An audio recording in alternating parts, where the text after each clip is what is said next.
We said we're continuing Unit 12 of the more new units for the Menucha of Sunim Danger Sur Mosmet Fiori. We're learning the unit that discusses the issues of Lochav Schora.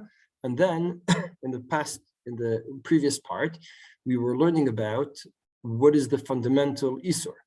And we said three ideas. One idea is in the Ritva, who says that when you sell, you have to make sure that you're allowed to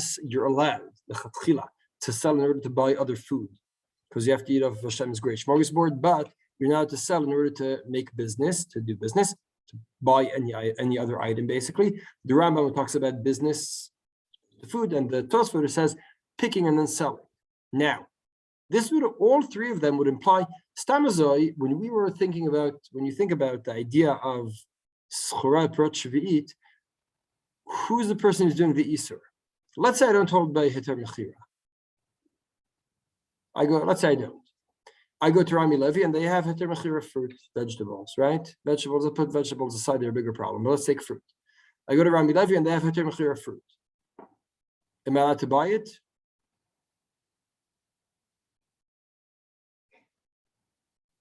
I don't hold by heter mechira. This is kadosh kedushat shvi'it. Let's say I don't hold by shamur v'nevad. I say even if they did all the avodot, whatever, I don't think it's awesome. In other words, if I steal it, I'm allowed to eat it. The question is, am I allowed to buy it?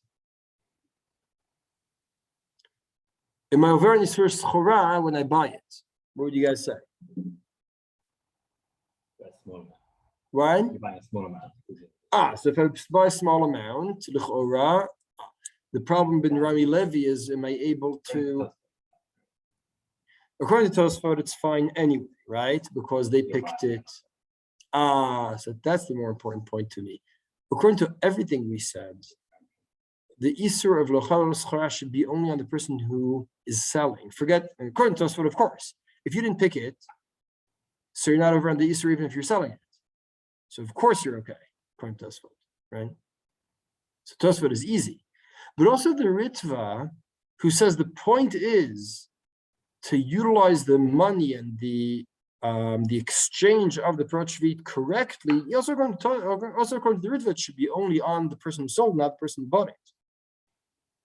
You can imagine it's like some area.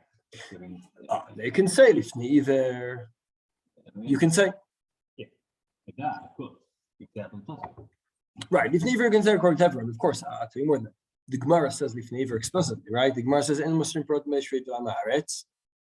It's a form of lifnei. I'm not allowed to give him the money because he won't utilize it correctly, right? That's why the dagesh is on amaret. Someone who does not utilize the money correctly. But that implies that the whole issue is only the person who's buying it, not the person who's selling it. Now, you could argue, why is the assumption that it's on the person who's buying it, not the person who's selling it? In the case of the Gemara, because we're assuming he's namaretz, right? If he's namaretz, so tough. Whatever, I don't know what he's doing. So I'm not there. I'm only talking to you, the person who's buying. Are you doing an Isur? Right? So the Kapot Marim on page 7. Kasher. My pa had lema had katan tana trog matana ma de mukharat rogli kto le mukho. Oh, you're missing it? Maybe. What? Do you have it in the email? Yeah. So see the Kapot Marim on page 7. Kasher.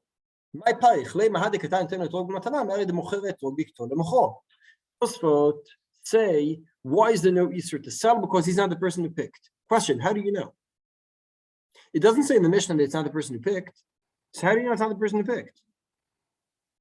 יש לומר, דמתנין אפשר לקרוא משום איסור סחורה, משום דקתן ספר, לפי שאין אדם רשאי ללקחו בשביעית, האיסור על הלוקח. משום סחורה, האיסור על המוכר.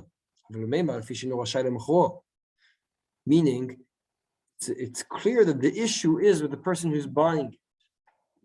Kapot Marim says, since according to all the Rishonim, it turns out that be'etzem there's no Isur Lochav L'Schora on the person who bought it. It's only the person who sells it. It's only the person who sells it. Why would the Mishnah reference the buyer? The main Isur is on the person selling it. That's how we know this is not within the Isur Lochav L'Schora. And then we say, according to Tosfot, there are two separate issues.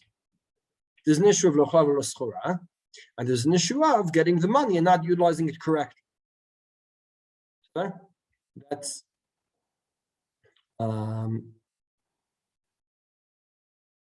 sorry. So So that's why it says kapot merim. From the fact that the Mishnah is referencing the person who bought it and not the person who sold it, we know that the Isur we're talking about is not l'chalav l'schora. If it was l'chalav l'schora, we'd have to reference the person selling it. See, the Meiri also seems to imply this. Yadata she'enu sin schar perot shvit ve'amei haaretz chashudim b'kolelu. Torka asu v'kar perot shvit me'am haaretz shemash perot shvit hem v'hu na'asa al yidenu socher. Let me just say you transgressed schora, right? You're a socher. No, you're not. Al yidenu na'asa socher. Right? The Yehuda doesn't even like that. So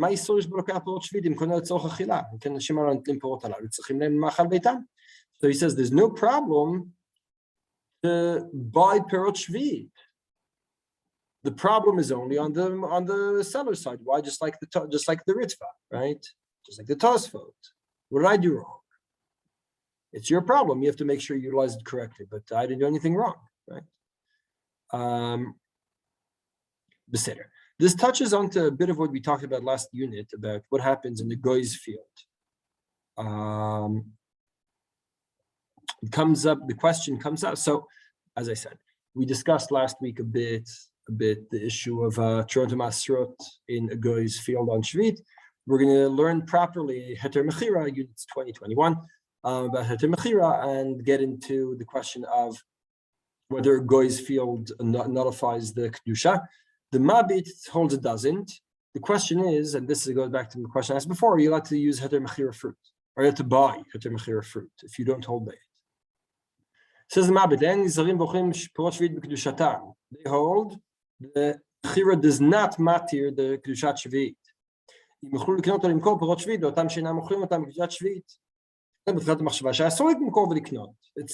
Kedushat Shvit. Now it's Kedushat Shvit fruit, right? אבל בדקדוק היפה, נראה שמותר להם לקנות ולמכור. לא יחושו לומר שהם מוסרים להם דמי שביט ולא יאכלו מקדושתם. אם ימכרו להם מעט פירות שביט שלא במידה, לא יחושו עליהם ממש שלא יאכלו מקדושה, אף על פי שהם מצווים לדעתנו אוכלים פירות שביט בקדושה. אסור למכור לחודשו לעולם הארץ פירות שביעית, משום דהו מצווה כמונו, ויודע שיש בהם איסור לאוכלם שלא בקדושה, וכאילו אך יאכלים אותם, אסור גם כן עלינו ומוכרם להם, כשהם יודעים שהם חשודים. ויהיו חוטאים בנפשותם על ידינו, יודעים מכשול לפניהם. דבר להם, סומכים על המורים להם יותר בדין תורה, לא יודעים אותם לדעתנו כעברים שלא לתת להם מכשול בדבר הנראה לנו איסור, ונזהרים ממנו, והם נראים לנו להם יותר ואינם נזהרים. The two important points I want to make here. One is the whole Isur is only when you're selling. That's number one. So the truth is the question is what's the Mabit? It goes like this.